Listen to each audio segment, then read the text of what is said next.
Bom dia a todos. Muito obrigado por participarem do nosso call de resultados, referentes aos resultados do segundo TRI. Eu estou aqui diante de toda a diretoria executiva da companhia, como tradicionalmente sempre fazemos em todos os calls de resultados, estarão disponíveis para as respostas ao Q&A no final da minha apresentação, da minha do Roberto Veríssimo, que vai apresentar logo depois os números. Excepcionalmente, nessa conferência também nós temos a presença do Márcio Currian, o head da Netshoes, que também estará disponível para responder perguntas sobre o ongoing, sobre a operação de Nets, que já a partir desse resultado 50 do segundo TRI passou a ser incorporado no balanço do Magalu e vai ser assim por diante. Falando um pouquinho do segundo TRI agora, eu costumo dizer que muito do resultado, dos bons resultados que a companhia vem apresentando nos últimos anos, vem de uma clareza e de uma consistência estratégica aliada a uma execução muito disciplinada e veloz, né? Acho que foi assim com o ciclo que se encerrou, né, no ano passado, que foi quando a gente fez o ciclo de digitalização do Magalu. E com certeza será assim, a gente já tem notado isso nos primeiros trimestres, no início desse novo ciclo estratégico, olhando para frente. Esse ciclo agora, cujo nosso foco é a construção da plataforma, né, popularmente conhecida como Marketplace, né, que nos possibilitar, como plataforma, até pela própria dinâmica estrutural da plataforma, crescer num ritmo não linear, que eu estou chamando de crescimento chinês desde o começo do ano, porque com uma plataforma você não cresce sozinho, você cresce com a ajuda de outras companhias, que são milhares de pequenas e médias empresas e até grandes empresas que passam a vender seus produtos também para os nossos milhões de clientes, tá? E eu fico muito contente em ver, tanto no primeiro quanto especialmente nesse segundo trimestre, né, indicadores muito consistentes de progresso nesse novo ciclo estratégico que a gente anunciou no final do ano passado. Mais ainda, porque eu também costumo dizer que o principal concorrente do Magalu de 2019 é o Magalu de 2018. Né?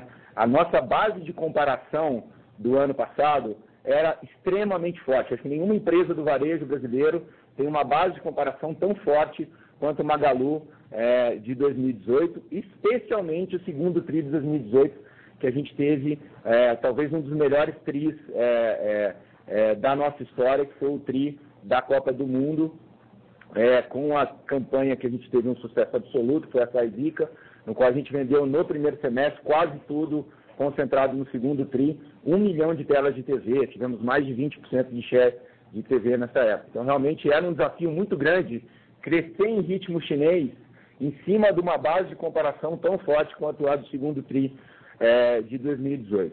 Os pilares estratégicos desse novo ciclo são, como a gente já vem falando no call, há pelo menos 2 calls de resultados, crescimento chinês, principalmente em base de clientes ativos e frequência de compra desses clientes, crescimento do Marketplace e dos serviços prestados aos sellers, que a gente está chamando Magalu as a Service ou Retail as a Service, né, que é o segundo pilar de estratégia, o crescimento, né, da nossa base de clientes no aplicativo. A gente está focando muito o nosso app como controle remoto universal, como central de controle universal dessa plataforma, que é o nosso super app. Também tivemos muita evolução nessa fronte. Novas categorias, entrega rápida e eficiente, além de questões como o melhor nível de serviço do varejo e também um trabalho muito forte de Big Data, tá? Que são os pilares que a gente divulgou no começo do ano.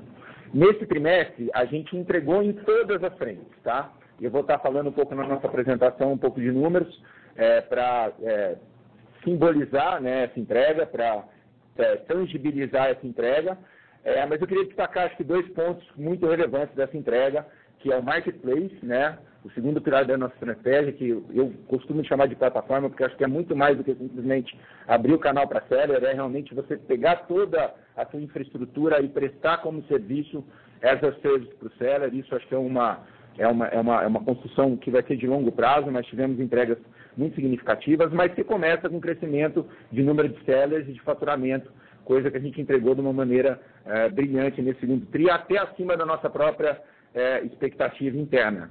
Tá? E o segundo, novas categorias, que eu acho que a gente, grande parte do tempo da diretoria executiva, meu principalmente, foi investido aí para a gente conseguir concluir uma das mais emblemáticas aquisições na nossa história, que foi a Netshoes, né? E para a gente era fundamental, até porque a gente tem 60 anos de história numa categoria específica, para entrar de fato com peso em outra categoria, ter um movimento tão estratégico, tão simbólico como a conclusão da aquisição da Netshoes. Foi um processo árduo, foi um processo extremamente competitivo, muito complexo, por envolver uma empresa que foi constituída em Cayman, que era listada em Nova York e operava no Brasil. Né? Então, um dos M&As mais complexos que não só a gente passou, como parte dos nossos advisors também citou que foi um processo absolutamente complexo, tomou muito nosso tempo no segundo TRI, já começou no primeiro TRI, mas basicamente foi todo o processo, abril, maio, junho aí, mas absolutamente intenso, tanto para nós quanto para o Márcio, o Agra e o time da Netshoes também, que trabalharam muito forte nesse processo. Nesse trimestre, então, entregamos nessas frentes. Eu vou começar a apresentação aqui já na página 3, destacando o primeiro pilar do nosso novo ciclo estratégico, que é base de clientes, já incorporando os clientes de Netshoes. De novo, Netshoes temos 10 dias praticamente de Netshoes aí, de balanço de Netshoes, mas já incorporando a base da Netshoes nos nossos números. Nós atingimos uma base de clientes ativos que compraram nos últimos 12 meses de 22 milhões de clientes, crescimento de 53% em relação à base anterior. Mesmo sem Netshoes, a gente estaria crescendo 30% em base de clientes, um crescimento muito sólido. Lembrando de novo que a base de comparação tinha a Copa do Mundo, mesmo em loja física, essa base cresceu 20% em relação ao ano anterior. Né? A gente está focando em vender produtos de ticket médio menor também, porque para a gente é muito importante aumentar o número de consumidores e a frequência anual de compras deles. E a gente também, mesmo com o crescimento do marketplace exponencial, a gente conseguiu evoluir os indicadores de clientes, tá? O que é um desafio enorme, né? Dado que você tem menos controle da base de qualidade de serviço de terceiros, você tem da sua própria base, tá? A gente não, por exemplo, o selo RA1000, né, do Reclame Aqui, nossa nota máxima do Reclame Aqui, a gente não separa o que é e-commerce do que é marketplace. A gente contempla os dois dentro do mesmo indicador. A maioria dos nossos concorrentes separam o que é 3P de 1P, e a gente mesmo, né, já o marketplace representando 25% da venda total do e-commerce, a gente manteve o selo RA1000 nas lojas. Né? A gente evoluiu muito, né, o prazo de atendimento no call center, menos de 1 minuto para receber uma ligação, índice de satisfação, né, no call center também, redução significativa de reclamações no PROCON, né, reclamações cíveis também. Então, uma evolução muito significativa em todas as frentes, e nós crescemos o NPS de loja física, o NPS do e-commerce, e estamos com o NPS extremamente positivo para a compra de 3P também. Ainda não no nível do 1P, mas no nível acima das nossas expectativas originais, né? E crescente também. Então, indicadores de clientes, nível de satisfação, que têm sido indicadores muito importantes, inclusive para a composição da remuneração da nossa equipe, evoluíram bastante nesse último trimestre. Tá? O e-commerce, especificamente, teve um crescimento, né, significativo na base de clientes. O MAU, né, do Super App, que a gente está falando, já atingiu com a base da Netshoes, que tem uma base de frequência mensal altíssima, né, que é o Monthly Average Users, atingiu agora 12 milhões, né, nesse trimestre. Nós temos hoje, recentemente a gente estava com 3 aplicativos entre os top 3 mais baixados do e-commerce brasileiro. Estava Netshoes, Zattini e Magalu na semana passada. A gente fez a liquidação Black App em todos os nossos aplicativos. Então, a gente estava com 3 dos top 10 apps de compras no Brasil na semana passada. Os Netshoes e Magalu continuam essa semana também, tá? Mostrando a força aí da combinação dessas empresas. Eu queria destacar muito o trabalho da logística do Magalu. A gente chegou a um indicador de 40% das entregas sendo feitas em até 2 dias, tá? Sem considerar isso na casa do consumidor. Porque se eu considerar também o Retira Loja, que também é feito em até 2 dias, Nós estamos falando entre 70% e 75% das entregas do Magalu hoje sendo feitas em até 2 dias. Esses números já estão compatíveis com operações americanas, chinesas, sendo que boa parte dessas entregas a gente já está fazendo em 1 dia, em até 1 dia, tá? Fruto de um esforço muito grande de todo o nosso time de logística, com um destaque enorme para a Logbee, que foi a aquisição que a gente fez no ano passado, que é o nosso Uber-like de entregas, que ajudou a gente a ter uma participação maior em entregas menores, que já está em mais de 100 cidades, tá? E outro destaque também, depois o Edu pode falar sobre isso, o Desk está aqui também, cerca de 10% de todos os produtos faturados pelo e-commerce são faturados a partir das lojas físicas, né? São compras que são feitas pelo e-commerce, mas que utilizam do estoque das lojas físicas. E vocês se lembram que a gente tem convertendo as lojas físicas em Shoppable Distribution Centers. Queremos muito propiciar isso, na medida do possível, para a própria operação da Netshoes. Tanto retirar a loja, quanto o Ship from Store e o compra no site, retira na loja, estoque da loja. Tá? Então, evoluindo bastante no e-commerce, acho que um dos grandes destaques é o aplicativo, e o outro grande destaque do e-commerce, sem dúvida, é o nível de serviço logístico, que está bem acima da média de mercado, muito, obviamente, propiciado aí porque a gente trabalha com a malha própria, né? A malha Luiza, turbinada agora pela própria Logbee. Eu acho que, sem dúvida, o grande destaque do TRI foi o Marketplace, tá? Acho que como eu falei para vocês, ele estava acima da expectativa do mercado e acima da nossa expectativa, né? No começo do ano. Com um crescimento de 289% em relação ao segundo TRI do ano passado. Se a gente lembrar, a gente demorou como Magalu mais de 40 anos para atingir 1 bi de faturamento, no e-commerce 1P mais de 10 anos e no 3P, no Marketplace, menos de 2 anos para atingir o bi. Né? Então é realmente um crescimento exponencial de uma maneira que a gente nunca experimentou na nossa história. Tivemos um GMV de 583 milhões. E acho que uma coisa que eu quero destacar bastante, que a gente até colocou na nossa mensagem de diretoria, 100% das vendas com emissão de nota. Tá? Então, a gente está crescendo o Marketplace sem gol de mão, né? Sem estimular a informalidade, com muito mais controle e com muito mais, na minha opinião, formalidade do que o que a gente vê aí como padrão do mercado por aí. Eu acho que vem aí, sem dúvida, um movimento regulatório forte para que as vendas do Marketplace sejam formais, né? E que os operadores recolham impostos, vendam produtos originais, né, e se preocupem com qualidade de serviço. O nosso crescimento do Marketplace não está vindo em detrimento de formalidade, não está vindo em detrimento da originalidade do produto, né, e não está vindo em detrimento do nível de serviço, como eu falei no começo da nossa operação. São mais de 8.100 sellers formais que jogam dentro das regras corretas do jogo do Brasil, quero vários outros que trabalhem. A gente quer até estimular sellers que não operam com informalidade a passar a operar com formalidade, né, porque a gente acredita que é só assim que uma empresa consegue crescer num país organizado, sério, como o nosso está tentando ser agora. Tá? Eu acho que outro destaque é que cerca de cada 2 clientes que compraram no site, um comprou no Marketplace, são 45%. Né, o Marketplace ele cresce muito em produtos de ticket menor, né? Então ele tem uma representatividade e ajunta muito e-commerce a ganhar novos clientes. Tá? Eu queria destacar também o trabalho de loja física, que teve um trabalho muito duro nesse trimestre, porque a promoção Saisica, que era de troca de TV, ela se deu muito forte em loja física. O grande destaque do segundo tri do ano passado foi o 27% de same-store sales de loja física, muito turbinado por essa promoção, e a troca tinha que acontecer na loja. Né? A Saisica, ela privilegiou até ela mais a loja do que o e-commerce no ano passado, então a base de comparação de loja física era mais forte.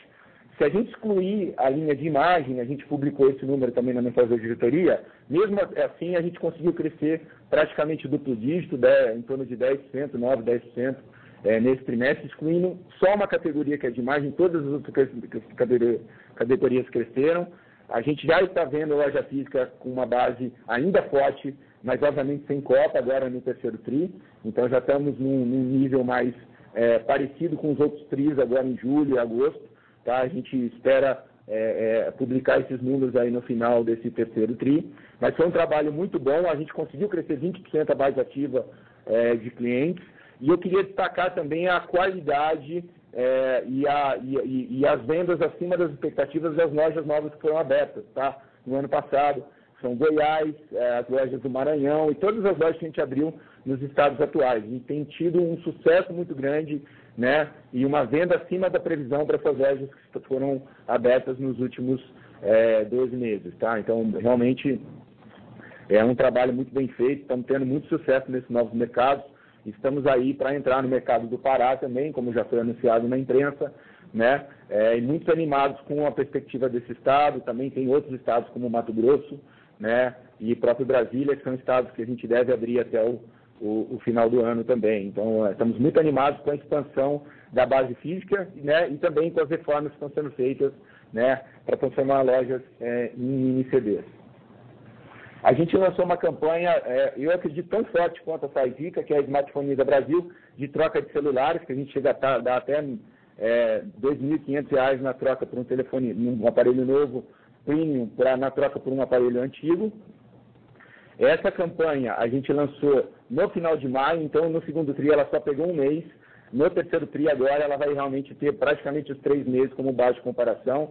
Ela tem tido muito sucesso, tanto sucesso quanto a própria Saisica, que foi feita o ano passado. Foi uma campanha de troca de TVs, e agora a gente está com uma campanha de troca de telefonia. Esse negócio de buyback não era popular no Brasil, o Magazine Luiza, mais uma vez, saiu na frente e está popularizando, né, esse processo de troca, também beneficiando muito loja física, que é onde a gente faz essa operação de troca até de uma maneira mais frictionless do que o próprio e-commerce. Tá? Então vai ajudar bastante a base aí para esse trimestre. Falando um pouco de Luiza Cred, a gente continua crescendo significativamente a nossa operação financeira, né? A gente cresceu 50% no segundo TRI, né? A carteira de crédito 44%, já está atingindo praticamente 10 bi, já é a maior financeira independente do mercado em termos de tamanho de carteira de crédito, né? A base de cartão Luiza atingiu 4,6 milhões no segundo TRI. A gente começou a vender agora o cartão Luiza também pela internet, na primeira compra, né, e está decolando bastante. A Netshoes já tinha um cartão também que vendia bem na operação dela. Eu acho que o destaque para a operação financeira é que o nosso cartão de crédito é co-branded, né, é Magazine Luiza Mastercard, né, emitido por uma JV com o Itaú, e ele é o primeiro cartão de boa parte dos nossos clientes. A frequência de uso do cartão de crédito do Magazine Luiza mensal é de 7 vezes, tá? Então, esse é um número muito sólido que mostra aí que é o primeiro cartão de boa parte dos nossos clientes, que eles gostam muito de usar, né? Não só dentro do Magazine Luiza, boa parte da compra desses clientes é off-us, né? É fora da base do Magazine, compras de supermercado, farmácia, tá? Feitas aí para essa base de clientes. Bom, Netshoes, eu acho que já destacamos aí, né, o racional estratégico por ela. Hoje, tanto o Eduardo quanto o Márcio vão estar disponíveis aqui, tanto para falar um pouquinho de progresso no front de integração, e o Márcio especificamente para falar de como está lá o clima na Netshoes, como é que está os primeiros resultados. A gente não pode dar nada quantitativo, né, mas qualitativamente ele vai poder responder as suas perguntas. Então, eu passo agora para o Beto, depois eu volto rapidinho para falar perspectivas do terceiro TRI e para abrir para o Q&A. Bom dia a todos também. Começando aqui com os destaques dos resultados, as vendas totais cresceram 24%, né, sobre uma base de 43% no mesmo trimestre ano passado, uma base muito alta, atingindo 5,7 bilhões de reais. A gente já comentou aí o desempenho de vendas do marketplace, do e-commerce. No lucro bruto, o marketplace com um crescimento tão forte já começa a contribuir bastante. A margem bruta caiu nesse trimestre 0,8 ponto percentual, basicamente em função do fim da lei do bem. Na linha de despesas operacionais, a gente praticamente manteve no mesmo patamar em torno de 22% da receita líquida, mesmo com um aumento no nível de serviço, aquisição de novos clientes, atendimento e logística mais rápida. Com isso, a gente alcançou um EBITDA na casa de 300 milhões de reais, margem de 7,2%, um lucro líquido pro forma de 108 milhões de reais, margem de 2,6%. O fluxo de caixa das operações continua muito forte, em 700 milhões de reais, com um ROIC de 17 e um ROIC de 23 nos últimos 12 meses. Então, a gente continua com um crescimento forte, retorno elevado e geração de caixa ao mesmo tempo. Terminamos o trimestre com uma posição de caixa líquida também bastante robusta, 800 milhões de reais, mesmo considerando todo o investimento na aquisição da Netshoes e no pagamento das dívidas da Netshoes, e uma posição de caixa total muito sólida aí de 2 bilhões de reais, incluindo recebíveis de cartão de crédito disponíveis. Depois a gente mostra uma evolução da base de usuários, que o Fred já comentou, crescendo bastante. Depois uma evolução do número de lojas também, mais de 100 lojas nos últimos 12 meses, com destaque aí para 28 lojas no último TRI com a loja da SureStock, e a previsão de abertura aí de praticamente 50 lojas esse trimestre, com a entrada aí no estado do Pará também. Estamos aumentando os investimentos em linha com o nosso plano estratégico, já investimos mais de 200 milhões de reais no primeiro semestre, com destaque para a tecnologia e logística, que são as áreas que mais cresceram.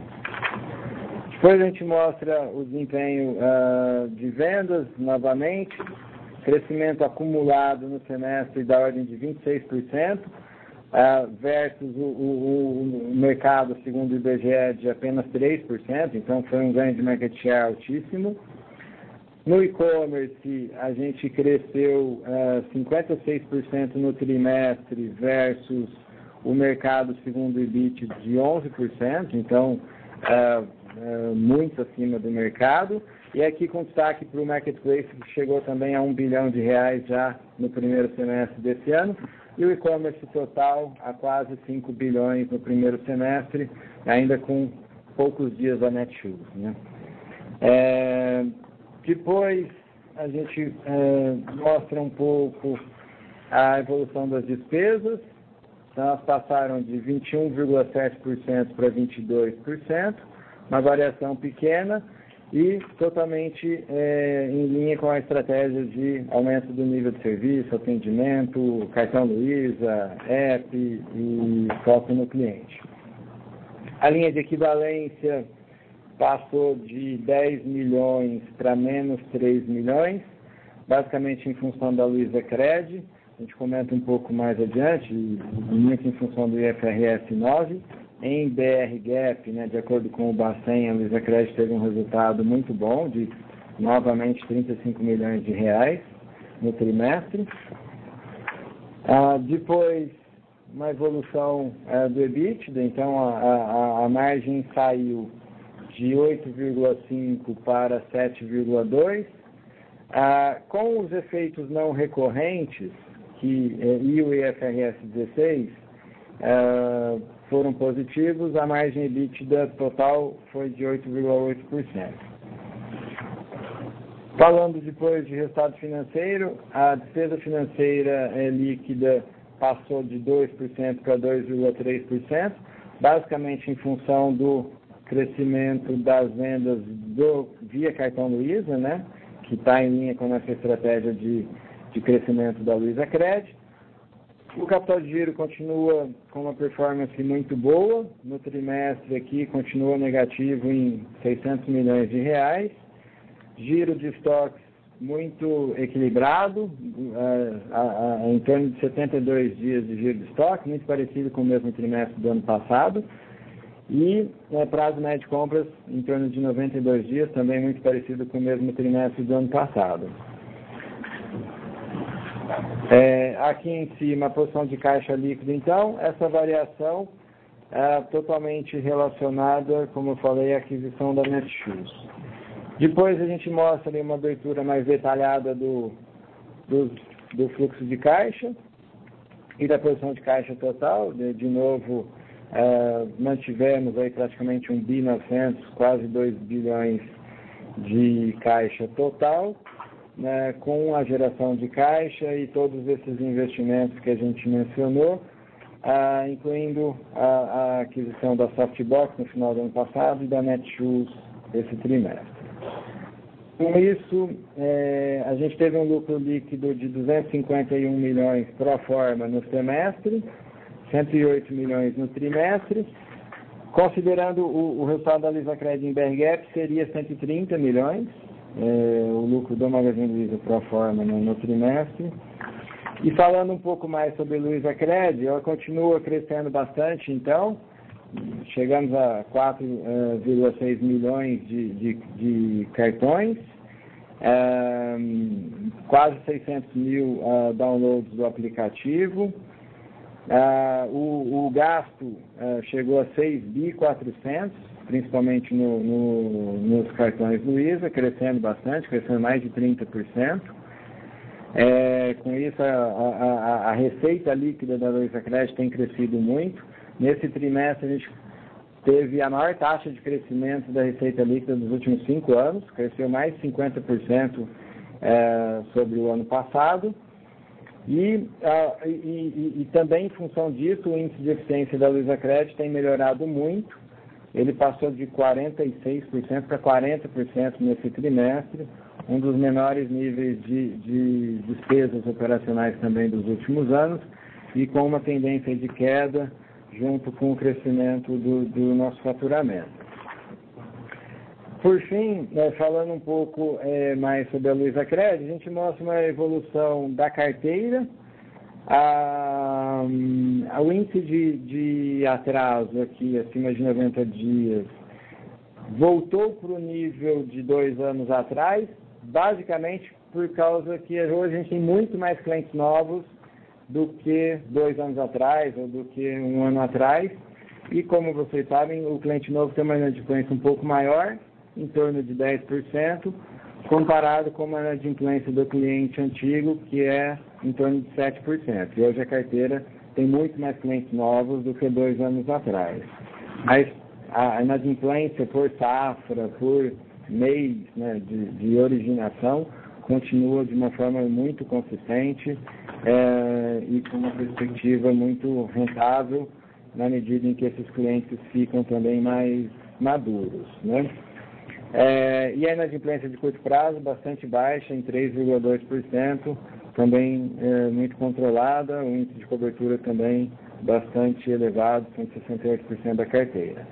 Então, com isso, a Luizacred teve em FRS 8 milhões de prejuízo, mais em BRGAAP de novo 35 milhões de lucro, basicamente por um excesso de provisões muito alto, também em função de limites concedidos, né, aos melhores clientes do portfólio. Nesse ritmo, né, ela já deu 70 milhões de lucro no semestre e caminha aí para ter um resultado no ano em BRGAAP muito bom também. Então, acho que esses eram os principais comentários financeiros. Quer voltar para o Frederico? Bom, antes de abrir para o Q&A, queria dar um highlight aí do terceiro trimestre e quarto trimestre, que a gente vai experimentar agora. A gente vai ter uma ainda base de comparação forte no terceiro tri e quarto, mas não tem Copa. Então, de fato, igual ao segundo tri, nós não vamos ter pela frente, tá? Então, eu acredito aí que isso vai refletir um pouco nos nossos indicadores de crescimento, tanto do terceiro quanto do quarto tri, apesar que no quarto tri nós tivemos uma Black excepcional e já temos que começar a planejar, continuar, né, o planejamento da Black para ter uma Black muito forte aí para o quarto trimestre. Eu queria fazer um destaque especial. Acho que um time vencedor ele tem que ter bons jogadores em todas as posições. A gente teve uma vitória muito grande, nosso time do jurídico. Geralmente eu não comento muito no nosso call, mas a gente ganhou, e que eu acho uma causa não só para o Magazine, importante para todo o setor de varejo, no TST, a causa dos intermitentes, né? que era uma nova legislação que foi passada no governo Temer e que tinha uma insegurança jurídica muito grande, porque estava tendo algumas derrotas em primeira instância, né? E foi uma vitória unânime, né? Um processo muito bem conduzido, tanto pela nossa equipe quanto pelos nossos advisors. Todo o varejo estava de olho, temos hoje mais de 4 mil pessoas no modelo intermitente, então fico muito satisfeito com essa vitória e tem sido aí uma evolução muito grande, né, da legislação trabalhista, para permitir que a gente tenha, né, a quantidade de pessoas certas na necessidade do pico do varejo. Então, eu queria destacar esse trabalho. Ainda na frente de pessoas, estamos continuando crescendo bastante, tanto os times do Marketplace como os times do Labs, tá? Então, Labs agora, com a equipe da Netshoes, nós temos mais de 1.000 pessoas, né, em 4 localidades, São Paulo, Franca, Uberlândia e São Carlos. Acho que é bom também ter essas 4 localidades com um pouquinho de dispersão de risco, porque eu tenho sentido, não só no Labs, mas em geral, ainda a economia não aqueceu, mas o mercado de trabalho já, né? A gente está vendo um grande assédio em relação às nossas lideranças, aos nossos profissionais, tá? E muito dos meus esforços no primeiro semestre foi de montar um programa muito robusto de incentivo de longo prazo. Nós temos mais de 50 mil pessoas, mais de 250 pessoas no Magalu, que são sócios do Magalu. Já distribuímos ações do Magalu para as lideranças principais da Netshoes, queremos aprofundar esse programa, olhando para frente para as outras lideranças também, de todos os níveis aqui no Magalu. Tem vários devs, né, que nem gerentes são contemplados pelo programa. E mesmo com esse aquecimento todo, a gente teve pouquíssimas baixas nesse primeiro semestre e em julho e agosto, né? Então, estamos aí com um time muito forte, quase 40 diretores do Magalu, mais os 15 da Netshoes que a gente manteve aí com o time. Queremos contar com eles aí para o nosso desenvolvimento. Para esse crescimento exponencial, a gente precisa de uma gama de talento no atacado, não no varejo. Então, foi uma preocupação muito grande minha nesse primeiro semestre, e acho que agora a gente está bem blindado aí, não que não vai ter uma ou outra baixa, mas acho que a gente está bem blindado aí nas nossas principais funções. Vai ser caro tirar a gente do Magazine Luiza, tá? E queria destacar também o plano de integração da Nets, que a gente já começou, Edu e Márcio vão poder falar um pouquinho deles. A gente vai planejar nesse segundo semestre, né? Tem algum low hanging fruit agora, mas é pré-sistêmico. A integração mais pesada mesmo, sistêmica, deve ser no ano que vem, pós-Black Friday, pós-final de ano. Não seria prudente nem inteligente da nossa parte fazer um processo muito acelerado. Dito isso, já tem várias coisas que já estão acontecendo que eu vou deixar eles falarem no Q&A. Tá? Muito obrigado, estou agora aberto às perguntas.